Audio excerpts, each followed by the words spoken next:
trying to do. Our administration, we prioritize eliminating the rules, the red tape, and the lawfare that we saw aimed at crypto by our predecessors. We're ending the weaponization of federal regulations against this community.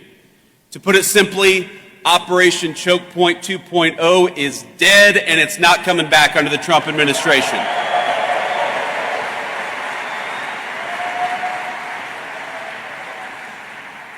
And by the way, it's crazy that was ever even controversial, the idea of using the regulatory power of the government to crush an industry and to crush people who espoused a view that you didn't like. It's crazy, but let my words today serve as Operation Choke Point.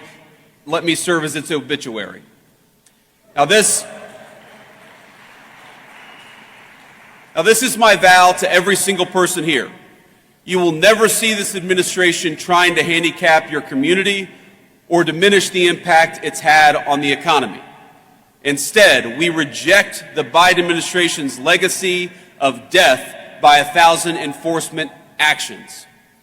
We reject regulators. Maybe the most important thing that we did for this community, we reject regulators and we fired Gary Gensler, and we're going to fire everybody like him.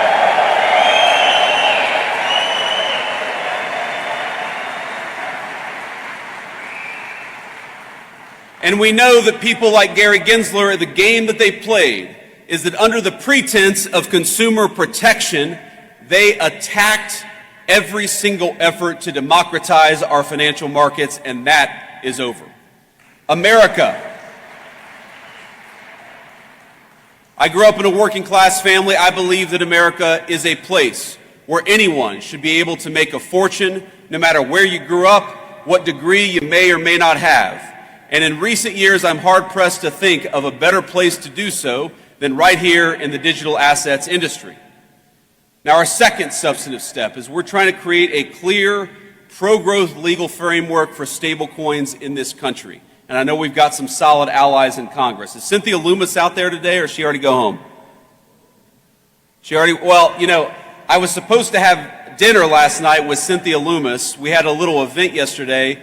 And I looked around, I said, where the hell is Cynthia Loomis? And somebody said, well, she's got a dinner she had to go to. And I said, I'm the vice president. Unless she's having dinner with the president, Cynthia does not have an excuse to skip this event.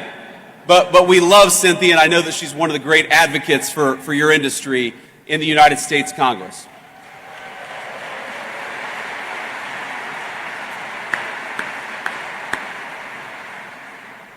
Now, I know, led by Cynthia and other great legislators, Congress is hard at work getting the Genius Act passed and across the president's desk as quickly as possible. And that's an important step.